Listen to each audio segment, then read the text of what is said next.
Bonjour tout le monde, bienvenue dans cette nouvelle leçon d'orthographe. À la fin de cette leçon, vous allez pouvoir orthographier correctement les mots contenant les lettres muettes. Découvrons le corpus. Ce matin, le temps est gris et le vent est froid. Le petit renard au long poil roux se réveille d'un profond sommeil. Il regarde dehors et choisit de rester au chaud dans son grand terrier. Premièrement, quelles sont les lettres qui ne se prononcent pas? Dans ce texte, il y a des mots où on peut trouver des lettres qui ne se prononcent pas. Donc pour le moment, je vous demande de stopper la vidéo, répondez à la question, après avancez. Donc, la première des choses qu'on va faire maintenant, c'est souligner d'abord les mots. Quels sont les mots? Donc nous avons devant nous temps, gris, vent, froid, petit, renard, long, roux, profond, dehors, choisi, rester, chaud, dans et grand.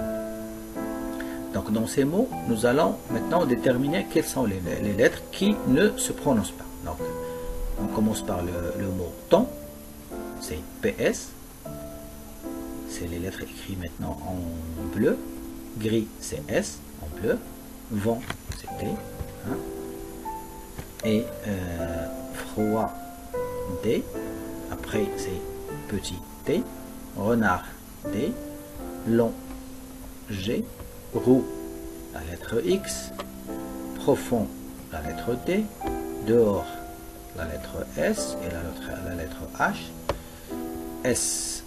choisi, pardon, la lettre T, chaud la lettre D, dans la lettre S, et grand la lettre D. Donc nous avons déjà trouvé les lettres qui ne se prononcent pas. Donc ils se trouvent où ces lettres?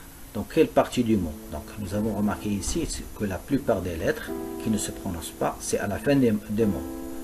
Mais ici, H se trouve au milieu du mot. Donc il y a d'autres cas où la lettre se place au début du mot. Comme par exemple hiver, homme, hôpital. Donc, nous allons découvrir ces cas par la suite. Deuxièmement, comment les appelle-t-on? Ces lettres qui ne se prononcent pas, on les appelle comment? Ce sont des lettres muettes. Donc, les lettres qui ne se prononcent pas, qu'on n'entend pas lorsqu'on lit, s'appellent des lettres muettes.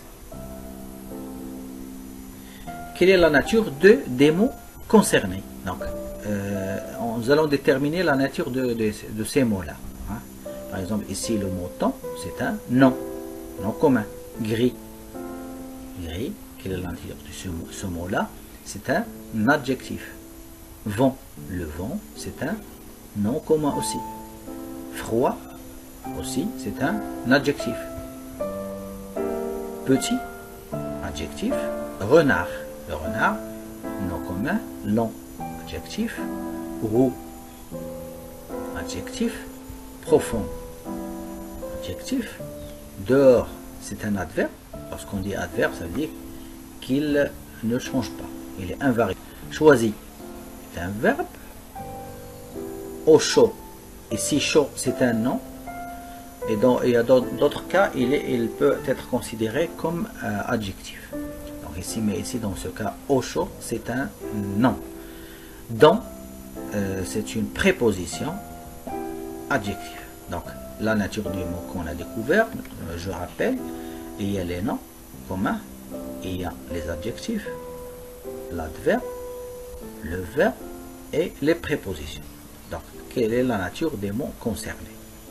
Réponse, ces mots peuvent être des, comme on a déjà vu, des adjectifs, des adverbes, des verbes, des prépositions et ainsi de suite.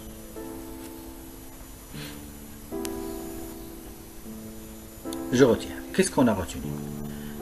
Donc, on vient de retenir que qu'est-ce qu'une lettre muette? Déjà dit, certaines lettres dans un mot ne se prononcent pas. Donc, les lettres muettes, ce sont des lettres qui ne se prononcent pas. Ce sont des lettres muettes qui peuvent se situer au début, à la fin ou encore à l'intérieur d'un mot. Donc, on peut trouver une lettre muette au début, on peut la trouver à la fin ou bien on peut la trouver à l'intérieur du mot. Donc, les lettres muettes qui se trouvent au début du mot, on doit les connaître par cœur. Si on ne connaît pas le mot, on doit chercher dans un dictionnaire. Et aussi à l'intérieur du mot, on doit le connaître par cœur. On doit chercher dans un dictionnaire.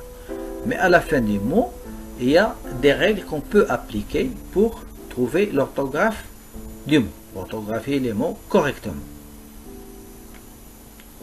Donc, nous avons des exemples ici de lettres muettes. Par exemple, hélicoptère, quelle est la lettre muette? C'est H au début du mot. Rhume, c'est au milieu du mot.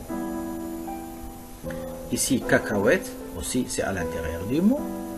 Ici, le H ne se prononce pas. Donc, le H ici ne se prononce pas, veut dire que c'est une lettre muette. Au début, au milieu du mot. Ici, l'exemple suivant, une noix. C'est la lettre X qui est muette et elle se trouve à la fin du mot. Et on n'entend pas le X, ça veut dire que c'est une lettre muette. Compter, ici. Compter, donc c'est la lettre P en rouge qui ne se prononce pas. Donc on dit aussi le P est muet. On peut dire c'est le E muet ou bien c'est une lettre qui ne se prononce pas.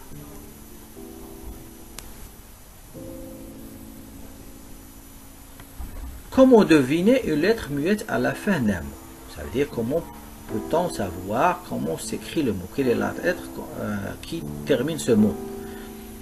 Nous avons déjà dit qu'on va découvrir quelques astuces, quelques règles. Donc, pour savoir s'il y a une lettre muette à la fin d'un mot, qu'est-ce qu'on peut faire pour le savoir? Chercher un mot de la même famille. Donc, un exemple pour comprendre, par exemple ici le mot, le vent. On entend ici seulement V-en, mais le T ne se prononce pas. Comment on peut savoir qu'il y a un T ici? On va chercher un mot de la même famille, comme ici le verbe vanter. Donc là, on va comprendre que le vent se termine par T. Le deuxième mot, le mot. On entend seulement M et ON. Le T ne se prononce pas. Mais pour savoir qu'est-ce qu'on doit mettre ici, on va chercher un mot de la même famille. Et quel est le mot, par exemple, de la même famille? On a trouvé la montagne. Donc ici, le T doit être placé à la fin de ce mot-là. Troisième exemple, un refus. On entend ici la dernière lettre, c'est U.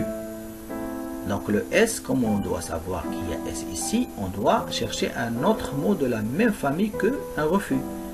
Refuser, c'est le verbe refuser, donc S ici, donc on place le S à la fin du mot. Donc le T est muet, ici T muet, et ici S est une lettre muette. Donc deuxième cas, ou bien transformer le mot en féminin. Donc, premièrement, on a dit on peut chercher un mot de la même famille, sinon on peut transformer le mot au féminin. Par exemple, petit, on entend seulement ici, on met au féminin, on obtient petite. Donc, petit se termine par la lettre muette T. Froid ici. On va le mettre au féminin, on obtient roide. Donc, le D doit être placé ici, à la fin du mot. Donc, le D, c'est une lettre muette. Et gris ici, on met au féminin pour obtenir grise. Donc, le S muet. Donc, ici, ce sont des adjectifs.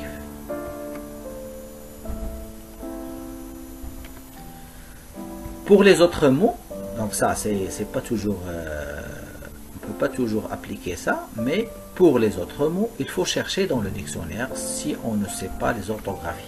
Donc, si on peut appliquer cette règle-là, chercher les mots de la même famille, ça va nous aider à trouver la lettre muette finale. Ou bien, dans d'autres cas, à transformer le mot au féminin pour trouver la lettre muette finale. Si on n'a pas de possibilité de le faire, on va chercher dans le dictionnaire parce qu'on doit mémoriser ces mots-là pour les orthographier correctement. J'ai déjà dit, c'est le cas des mots qui commencent par cette lettre muette ou bien qui se placent à la fin, au milieu du mot, pardon. Maintenant, on va faire une petite application, on va s'entraîner. Ici, trouve les féminins et les lettres muettes finales. Donc, ici, le féminin de rond. On entend ici rond. Tout d'abord, on va chercher le féminin ici. On va trouver le féminin.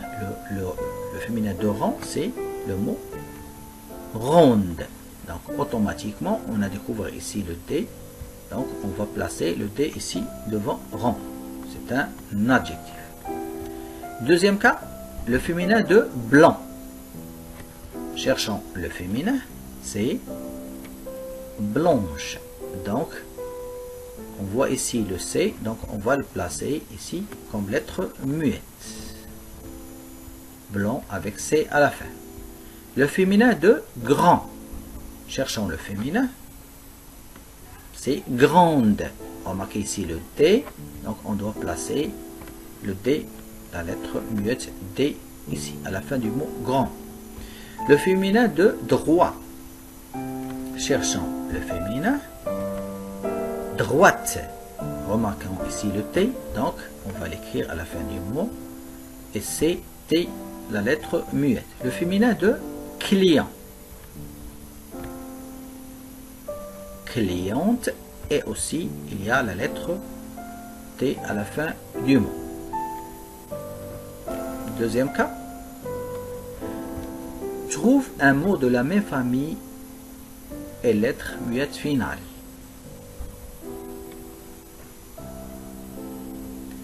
Un mot de la même famille de regard. Et on doit chercher un mot de la même famille que regard.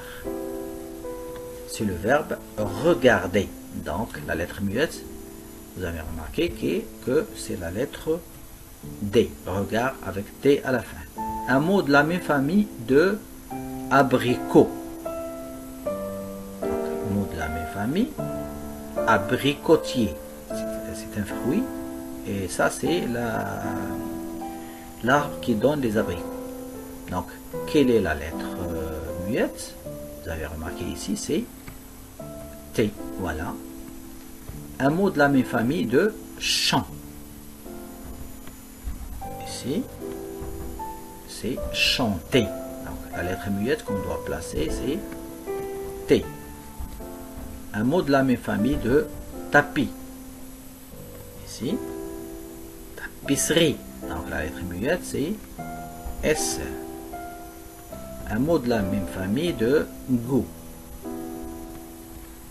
Goûter, le verbe goûter, donc la lettre muette c'est T.